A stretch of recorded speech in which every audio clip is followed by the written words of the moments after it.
The movement of blood that takes places in the blood vessels is defined as circulation, both veins and arteries being involved in this process. Veins carry the blood towards the heart, and arteries away from the heart. The former task is more difficult and requires more effort from the circulatory system, so the blood vessels need help from the muscles that surround the veins. Muscles in feet and legs help in pumping blood upwards, and when this part of the process doesn't work as it should, one experiences symptoms like heavy and aching legs, muscle cramps and pain, tiredness, cold feet or hands. Still, it's not only the lower body that is affected by poor circulation. Your entire organism suffers when circulation is impaired, and the bad news is that circulation does deteriorate with age. For this reason, it's very common for adults and elders to experience symptoms caused by poor circulation.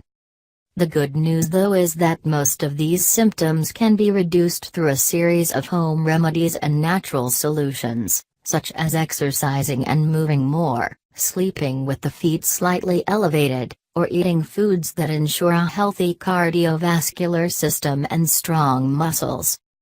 Given below are some of the most common signs of poor circulation, since these aren't specific, meaning that they can be experienced in many other conditions. It may be difficult to realize your circulation is the culprit behind these symptoms.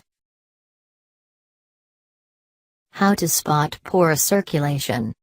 If your feet are painful after spending several hours in high heels or after wearing poor-fitting shoes for several hours, you're probably not affected by a serious health condition, but if your feet and hands get swollen, puffy, painful and discolored frequently and for no apparent reason, poor circulation may be the culprit. Here are 10 symptoms that will help you spot this health problem.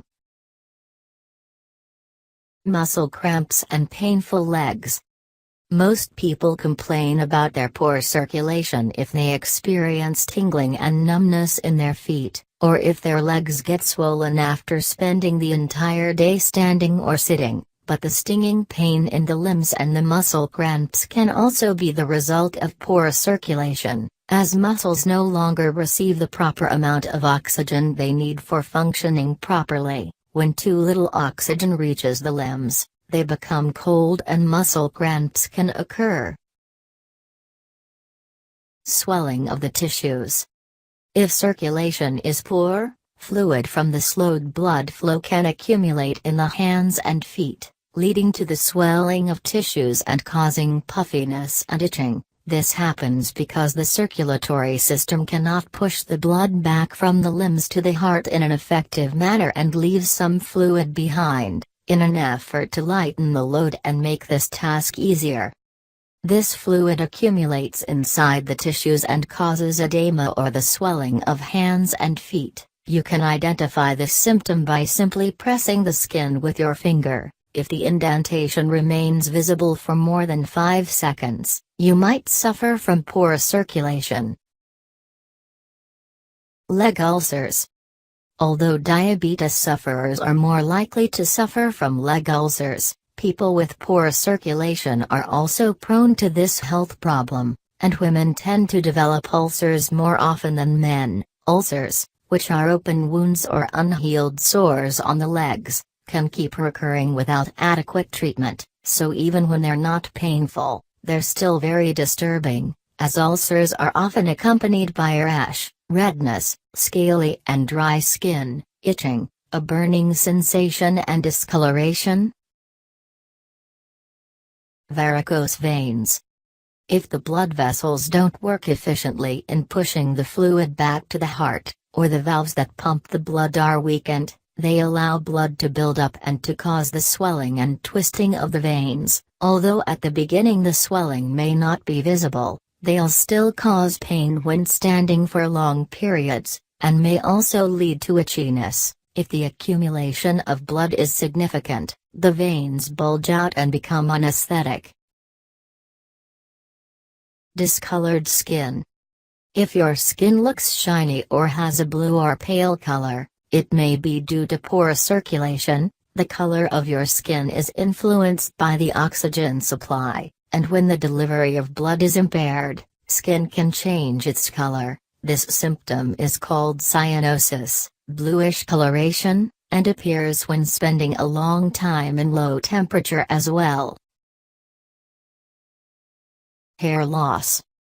Although you may not see the link between hair loss and circulation, if you suffer from dry and thin hair that falls easily, it may be because of poor circulation or an inadequate diet. Hair, just like your other organs, receives its nutrients via the bloodstream, so when circulation is impaired, the supply of oxygen and nutrients reduces. This triggers the thinning of hair, which becomes weaker and prone to falling. Changes in appetite and digestive issues. Poor circulation may lead to changes in appetite and weight loss, as well as to digestive problems like constipation and cramps. If blood is pumped throughout the body less efficiently, all the other processes are slowed down, as the body has to handle the reduced supply of blood, oxygen and nutrients. This leads to slower digestion and thus to constipation and less frequent bowel movements. Also, it causes the loss of appetite, as the liver, the organ that is responsible for sending hunger signals to the brain, no longer receives the adequate amount of blood. As a result, you feel hungry less often, experiences less food cravings and forget to eat during the day. Increased tiredness. Poor blood circulation leads to tiredness as your entire body receives a reduced amount of oxygen and nutrients. Muscles that are poorly nourished and oxygenated tend to get tired much faster, as fuel is not produced in an efficient manner. As a result, your muscles become sore, you feel energy deprived and your endurance is affected. Concentration problems. Your brain requires nutrients and oxygen to function properly, so when the blood flow is reduced, it's not only your limbs, liver or digestive system that are affected, the brain also suffers, as it relies heavily on the blood flow. So if you feel unable to focus and to think clearly, if your short-term memory less effective than it used to be, and you no longer feel determined to accomplish tasks during the day or to look for solutions for work problems, you may be suffering from poor circulation. Chest pain. Chest pain or angina, as this symptoms is scientifically referred to, usually manifests through squeezing pain located in the chest area, pressure or the sensation of tightness. This symptom appears because the blood flow to the heart is restricted. The cardiac muscle, just like the skeletal ones, requires a certain amount of oxygen and nutrients, and when there isn't enough oxygen-rich blood, angina occurs. The symptom is more likely to manifest when there's an increased demand for oxygen, such as when you exercise for example, or when you walk for a long period, or spend several hours standing. When you rest, the oxygen demand is low, so your heart muscle is more likely to handle the reduced amount of blood without causing chest pain.